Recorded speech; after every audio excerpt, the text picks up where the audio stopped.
నమస్తే, welcome to our channel. సొంత నేతలే వైసీపీ పార్టీకి సమాధి కడుతున్నారా? 2019 నుంచి 2024 వరకు ఏవైతే తప్పులు చేశారో అవే తప్పులు అధికారం పోయినా చేస్తున్నారా? ఇంతకీ ఏం జరిగింది? మరి ఈ రోజు చూసుకున్నట్లయితే ముఖ్యమంత్రి చంద్రబాబు నాయుడు గారిని ఉద్దేశించి అంబటి చేసినటువంటి కామెంట్స్ వీటన్నిటికీ కూడా బలం చేకూర్చే విధంగా ఉందని పలువురు అయితే విశ్లేషిస్తున్నారు. మరి వైసీపీ భవిష్యత్తు ఏ విధంగా ఉండబోతుంది, మరీ ముఖ్యంగా జగన్మోహన్ రెడ్డి గారి భవిష్యత్తు ఏ విధంగా ఉండబోతుంది, ఇటువంటి అంశాలన్నీ కూడా చర్చించడానికి మనతో పాటుగా ఉన్నారు సీనియర్ జర్నలిస్ట్ దుర్గకుమార్ గారు. నమస్తే సార్. నమస్తే శ్రావణి, మన వీక్షకులకు కూడా. వైసీపీ పార్టీ ఓడిపోయిన తర్వాత సమీక్షించుకోకుండా అధికారంలో ఉన్నప్పుడు ఏవైతే తప్పులు చేసిందో అదే తప్పులు ఇప్పుడు అధికారం పోయిన తర్వాత 11 సీట్లకు పరిమితమైన తర్వాత కూడా ఆ తప్పులే చేస్తుంది. మరీ ముఖ్యంగా భాష, వాళ్ళు ఉపయోగించే భాషను మార్చుకోవట్లేదు. అసెంబ్లీ సాక్షిగా ఏవైతే దుర్భాషలాడారో ఇప్పుడు అధికారం కోల్పోయిన తర్వాత ప్రజలు తీర్పునిచ్చిన తర్వాత కూడా అదే భాష ఉపయోగిస్తున్నారు అంటూ పలువురు విశ్లేషిస్తున్నారు. దీంతో వైసీపీ తమకు తామే సమాధి కట్టుకుంటున్నారని కూడా కొందరు చెప్తున్నారు. మరి ఇప్పుడు దానికి బలం చేకూర్చే విధంగానే ఉన్నాయి అంబటి కామెంట్స్. ఈ మొత్తం పరిణామాన్ని ఏ విధంగా చూడాలంటారు? శ్రావణి, రాజకీయాల్లో ఏం చెప్తారంటే ఎప్పుడు కూడా హత్యలు ఉండవు, రాజకీయాల్లోనూ ఆత్మహత్యలు మాత్రమే ఉంటాయని చెప్తారు. అవి వ్యక్తులు, రాజకీయవేత్తలు స్వయంగా చేసుకునే ఎవరినండి ఆ పార్టీల తీసుకునే నిర్ణయాలు, వాళ్ళ ప్రవర్తన వల్ల జరుగుతాయి. ఇప్పుడు మీరు చెప్పారు 2019 నుంచి 2024 వరకు అప్రతిహతంగా జరిగింది జగన్మోహన్ రెడ్డి ప్రభుత్వం. అటువంటి మెజారిటీ బహుశా స్వతంత్ర భారతదేశంలో అతి అరుదుగా వచ్చిన ఒక మెజారిటీ. అది అనర్హులకి గనక ఏదైనా ఒక రకమైన అధికారం గనక దొరికితే ఏ విధమైనటువంటి ప్రవర్తన ఉంటుందో అటువంటి ప్రవర్తన వల్లే వాళ్ళు నిజానికి 2024లో ప్రభుత్వాన్ని కోల్పోయారు. ప్రజల్లో ఎప్పుడైనా మనం ఏదైనా సంపాదించడం కానీ లేకపోతే ఏదైనా సాధించడం కానీ ఎంత కష్టమో దాన్ని నిలబెట్టుకోవటం ఇంకా ఎక్కువ కష్టం. అక్కడే వాళ్ళు తడబడ్డారు. ఇప్పుడైతే ప్రజలు వాళ్ళు ఊహించిన స్థాయిలో మెజారిటీ ఇచ్చారో అది వాళ్ళ బలం అనుకున్నారు. మనం వంచినటువంటి హామీలు, ఇచ్చినటువంటి ఫాల్స్ హామీల మూలాన ప్రజలు వంచనకి గురయ్యి మనం నమ్మి ఇచ్చారు. కనీసం మనం నిలబెట్టుకునే ప్రయత్నం చేయాలనే ప్రయత్నం అంటే అసలు అటువంటి పరిపాలన సరగల పూర్తి భిన్నంగా జరిగింది. ప్రజలే మాకు దేవుళ్ళు, ప్రజలకి మేము ఇన్ని హామీలు ఇచ్చాము, ఇన్ని మంచి పనులు చేస్తామని చెప్పిన జగన్మోహన్ రెడ్డి గారు ప్రజలనే లక్ష్యంగా పెట్టుకుని వేధించడం మొదలుపెట్టాడు. గతంలో మనం నిజాం ప్రభుత్వంలో చూసాం, పోలీసుల్ని రజాకారుల్ని పెట్టుకుని ప్రజల్ని హింసించాడని. ప్రజాస్వామ్య దేశంలో జగన్మోహన్ రెడ్డి గారు ప్రజల చేత ఎన్నిక కాబడి నిజాం కన్నా కూడా ఘోరమైన పరిపాలన చూపించాడు. అసలు ఆంధ్రప్రదేశ్ ప్రజలు అటువంటి పరిపాలన ఇప్పుడు చూడాల. తెలంగాణ ప్రజలు చూశారు, నిజాం పరిపాలనలో ఈ సాయుధ పోరాటం చేసి తిరుగుబాటు చేశారు. అట్లాంటి సాయుధ పోరాటమే మొన్న 2024లో చేసి ఇప్పుడు మీరు అన్నారు 11 స్థానాలకి ఆయన పరిమితం చేశారని. తెలంగాణ సాయుధ పోరాటానికి మొన్న 2024లో ఆంధ్రప్రదేశ్ ప్రజలు ఇచ్చిన తీర్పుకి ఆయుధాలు ఇవ్వనే కానీ ఇది బ్యాలెట్ ద్వారా ఇచ్చారు. ఈవీఎంల ద్వారా బటన్ నొక్కారు, వాళ్ళు అక్కడ ట్రిగ్గర్ నొక్కారు. ఇప్పుడు సాయుధ పోరాటంలో నిజాం మీద నాటు తుపాకులతో ట్రిగ్గర్లు నొక్కారు. అక్కడ కూడా ఈవీఎంల బటన్లు నొక్కటం ద్వారా జగన్మోహన్ రెడ్డిని అసాసిన్ చేశారు, ప్రభుత్వ నామరూపాలు లేకుండా చేశారు. కాబట్టి మీరు చెప్పారు వాళ్ళే చేసుకుంటారు ధ్వంసం అనేది కనపడుతుంది అని. వాళ్ళు ప్రభుత్వంలో ఉండగా ఎట్లా ప్రవర్తించారో ప్రభుత్వంలో లేనప్పుడు కూడా అలా ప్రవర్తిస్తున్నారన్నారు. ఎందుకు ప్రవర్తిస్తున్నారంటే వ్యక్తులు వాళ్ళే. వ్యక్తుల్లో పరిపక్వత అనేది ఒక రోజులో రాదు, కొంతమందికి జీవితకాలంలో కూడా రాదు. అది మనవంతం కాదు. వాళ్ళ పార్టీలో ఎంపీగా చేసిన రాజమోహన్ రెడ్డి గారు, గౌతమ్ రెడ్డి గారు ఫాదర్, ఆయన కూడా ఇదే చెప్పాడు. మేకపాటి రాజమోహన్ రెడ్డి గారు కూడా ఏం చెప్పాడు, కొంతమందికి జన్మతః సంస్కారం వస్తుంది, కనీసం అలా సంస్కారం లేని వాళ్ళం మనమైనా కూడా సభ్యతతోనూ నేర్చుకోవాలి ఆచరణలో అన్నాడు. ప్రజా జీవితంలో ఉన్నప్పుడు అలాంటి సంస్కారవంతమైన భాష ఉపయోగించడం అవసరం అని చెప్పాడు. వైసీపీకి సూచన సలహా కూడా ఇచ్చారు, భాషను ఉద్దేశించి మీరు చాలా కాన్సన్ట్రేట్ చేయాలి. అదే చెప్పాడు, జన్మతః సంస్కారం లేకపోయినా ఆచరణలోనైనా సంస్కారం నేర్చుకోవాల్సిన అవసరం ఉందని చెప్పాడు. అంత పెద్దరికంగా సంస్కారవంతంగా చెప్పాడు. ఇంకా నాటుగా చెప్పాలంటే మీరు వాడిన భాష మూలన మీరు మూల్యం చెల్లించుకున్నారనే భాష అది చెప్పాలైనా. అసెంబ్లీలో చంద్రబాబు నాయుడు గారిని కంట తడిపెట్టి ఇచ్చేటువంటి వాళ్ళ కుటుంబ సభ్యుల మీద వాడిన భాష ఆంధ్రప్రదేశ్ ప్రజల మనస్సును గాయపరిచింది. వీళ్ళు ఇంట్లో ఉన్న మహిళలను కూడా ఇలాంటి అసభ్యమైనటువంటి పదజాలంతో ఆరోపణలు దూషణకు దిగారు. అది నీచమైన పరిస్థితి.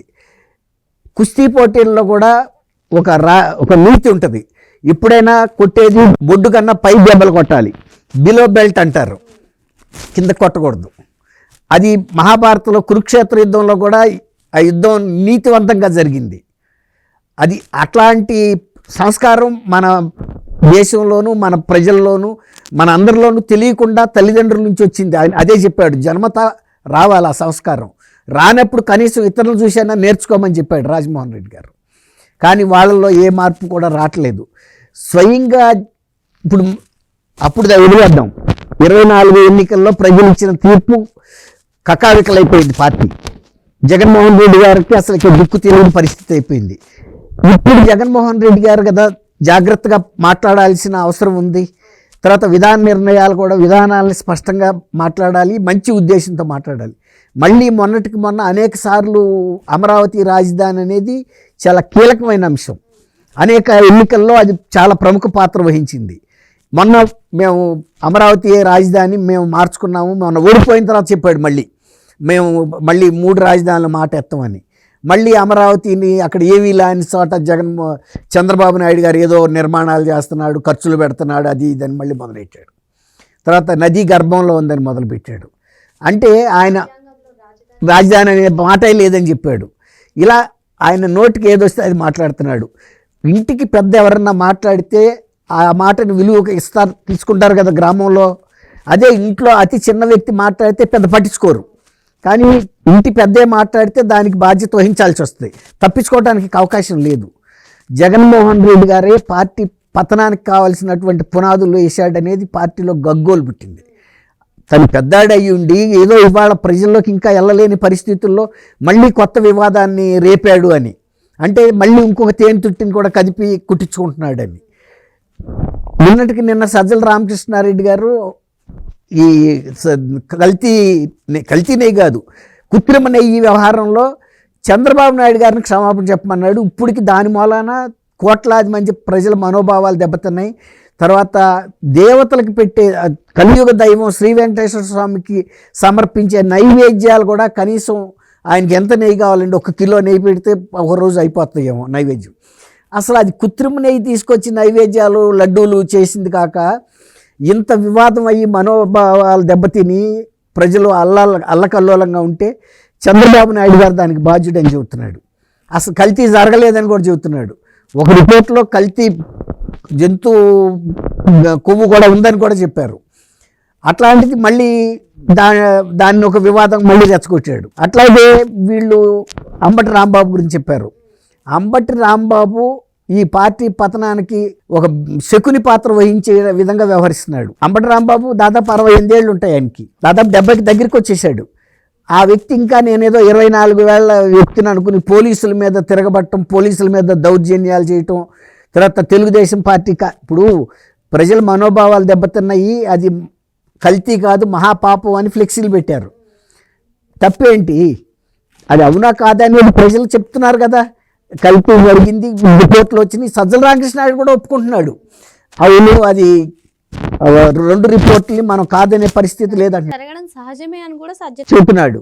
అసలు కల్తీ జరగటం కాదు, అసలు నెయ్యే లేదు కదా, అది ఒక కృత్రిమ పదార్థం అని కూడా చెప్పారు వాళ్ళు.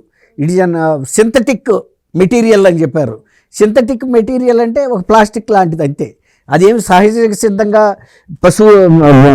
గోవుల నుంచి వచ్చిన పాలు కాదు, పాల ఉత్పత్తి కాదు. అలాంటప్పుడు ప్రజలు వాళ్ళ అభిప్రాయాలు చెప్పుకునే స్వేచ్ఛ లేదా? అది తీసేయమని చెప్పి ప్రభుత్వానికి అల్టిమేటం ఇస్తున్నావు. నువ్వు ప్రభుత్వానికి అల్టిమేటం ఇవ్వట్లేదు, ప్రజలకు అల్టిమేటం ఇస్తున్నావు. ఎవరైతే బాధితులు ఉన్నారో వాళ్ళకి మీరు కల్తీ అయినా సరే మీరు దాని గురించి మాట్లాడటానికి వీలు లేదని నిన్న సజ్జల హెచ్చరిక. ఇవాళ అతను తీసేయమని ప్రభుత్వానికి హెచ్చరిక. తీపోతే నేనే తీస్తానని ఎగబడ్డాడు. ఎగబడితే పెట్టిన జనం వాళ్ళు కూడా ఎగబడ్డారు, నువ్వు ఎట్టా తీస్తావో చూస్తామని ఆయనకు అహం దెబ్బతింది. అంటే నేను ఒక మాజీ మంత్రిని, ఈ జిల్లాలో నేను పెద్ద ప్రముఖుడిని, నేను వెళ్ళి ఈ సించేస్తానికి వీళ్ళు అడ్డం పడుతున్నారని చెప్పి వాళ్ళు తెలుగుదేశం కార్యకర్తలు కూడా అందులో ఉన్నారని ఆయన అనుకుని చంద్రబాబు నాయుడు గారి గురించి లకారాలతో బూతులు తిట్టాడు. ఇప్పుడు అదే కనుక వాళ్ళు తిరగబడి కనుక అక్కడ పోలీసులు లేకపోతే ఆయన పరిస్థితి ఏంటి? పోలీసులు ఉండి అక్కడ పరిస్థితి పోలీసులే దాడి చేస్తున్నారు, పోలీసులు అసలు వీళ్ళకి సపోర్ట్ చేయకుండా దాడి చేసే వాళ్ళని ఎంకరేజ్ చేస్తున్నారంటూ సాక్షి మీడియాలో కథనాలు కదా. వీడియోలు ఉన్నాయి కదమ్మా. ఆయన బూతులు తిడుతుంటే ఆయన మీదకి జనం ఎగబడుతుంటే వాళ్ళు ఆయన లోనకి కారులోకి పంపించేసి డోర్ వేసేసి రక్షణ ఇచ్చి కారుని అక్కడి నుంచి పంపించేశారు. వాళ్ళు వెనకాల వెళ్తుంటే కూడా వీళ్ళని అడ్డుకున్నారు. లేకపోతే అప్పుడు మాచర్లలో తెలుగుదేశం కార్యకర్తల మీద దాడి చేశారు కదా, అట్లా వైఎస్ఆర్సీపీ వాళ్ళకి వీళ్ళు ఎమ్మడబడితే బడితులు వాళ్ళ చేతిలో కర్రలు కూడా ఉన్నాయి, కొట్టగలరు. కానీ పోలీసులు నివారించారు, వాళ్ళు కూడా ఆగిపోయారు. వాళ్ళు ఎంతవరకు ఫ్లెక్సీల్ని చించకుండా ఉంటే చాలనుకున్నారు తప్ప ఈయన మీద ఏదో దౌర్జన్యం చేయాలని కాదు. ఇతను ముందే చెప్పాడు, నేను అక్కడికి వెళ్తున్నాను గోరంట్ల వెంకటేశ్వర స్వామి దేవస్థానానికి, వచ్చేటప్పుడు ఈ ఫ్లెక్సీలు చించుతానని. ఎప్పుడైతే ఆ స్టేట్మెంట్ ఇచ్చాడో పోలీసులు అక్కడ సిద్ధంగా నుంచున్నారు, ఘర్షణ అవుతుంది ఇరు వర్గాలకి అని. ఆయన ఆగాడు. ఆగిన తర్వాత వీళ్ళు కూడా దిగటానికి వీలు లేకుండా అడ్డం పడ్డారు. అయినా ఆయన కారు తీసుకుని డోర్ తీసుకుని బయటకు వచ్చి బూతులు తిట్టేటప్పుడు వాళ్ళు ఎగబడ్డారు. ఇక ఏదైనా కానీ సిచ్యువేషన్ చేయి జారిపోతుంది అనుకుని ఆయన లోనకు పంపించేసి కార్లు వేశారు, కారు డోర్ వేశారు. డోర్ వేయకపోతే ఏం పరిస్థితి ఉంటుంది? ఇప్పుడు 10 మందిలో పడ్డ పాము పరిస్థితి ఏమవుద్దో ఎవరైనా అంతే అవుతుంది. అలివిగాని చాట్లకి వెళ్ళి ఇప్పుడు ఆ రోజు సిద్ధం సభలని ఇట్లా పెట్టి పిడికిలు బిగించి వేశారు. ఆ రోజు ఎవరన్నా హెచ్చరికలు చేశారు, ఎక్కడ పడితే అక్కడ పెట్టారు ఫ్లెక్సీలు. ఆ ఫ్లెక్సీలు తీసేయాలి లేకపోతే మేము షించేస్తామని ఎవడన్నా అన్నారా? తర్వాత జగన్మోహన్ రెడ్డి గారు పాదయాత్ర చేసినప్పుడు ఎక్కడన్నా అడ్డుకున్నారు ఎవరన్నా? అంతకుముందు రాజశేఖర రెడ్డి గారు కూడా పాదయాత్ర చేశాడు, ఎవరన్నా అడ్డుకున్నారా? ప్రజాస్వామ్యంగా మీరు చేసుకోమని అన్నారు కదా ఆ రోజున్న ప్రభుత్వాలు, తెలుగుదేశమే. అట్లాగే సిద్ధం సభలకి మరి మీరు ఇట్లా బెదిరించినట్టుగా ఉంది ఓటర్స్ని, మమ్మల్ని కూడాను, మాకు భయం కలుగుతుంది, అవి తీసేయమని ప్రతిపక్షంలో ఉన్న తెలుగుదేశం అడగలేదు కదా. ఈవెన్ యువగలం అప్పుడు కూడా ఈ ఫ్లెక్సీల గొడవే కదా సార్, ఫ్లెక్సీలు తీసేయాలి, పోలీసుల దగ్గరుండి ఆ ఫ్లెక్సీలు తీయించేశారు. ఫ్లెక్సీలు కాదు అసలు, ఆయన స్టూల్ వేసుకుని మాట్లాడితే స్టూలును మైకు కూడా తీసుకెళ్ళిపోయారు. ఆయన ప్రచార రథం తెచ్చుకుంటే ఆ ప్రచార రథాన్ని పోలీసులు సీజ్ చేశారు. ఆ రకంగా ప్రతిదానికి అడ్డం.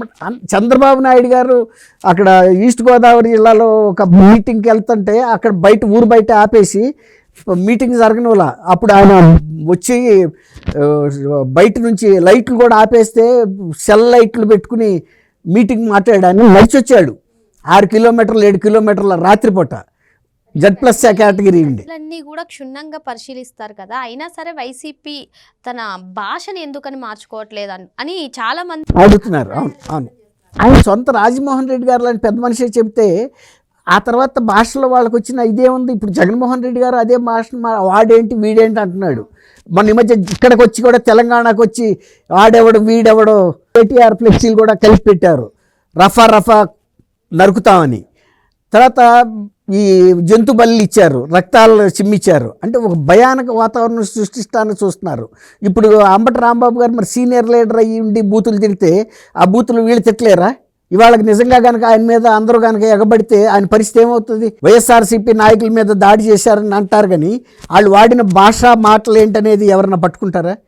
ప్రజలు తీర్పిస్తారు, ఎవరని కాదు. ఇప్పుడు నిన్న సజ్జల రామకృష్ణారెడ్డి మాట్లాడిన మాటలకి, అంతకుముందు జగన్మోహన్ రెడ్డి గారు అమరావతి మీద మళ్ళీ మాట్లాడిన మాటలకి, తర్వాత మాట్లాడుతున్న దానికి ఇవాళ అంబటి రాంబాబు కానీ రోజా గారు కానీ వీళ్ళందరూ మాట్లాడుతున్న మాటలన్నీ రికార్డ్ అవుతానే ఉన్నాయి ప్రజల మనసుల్లో.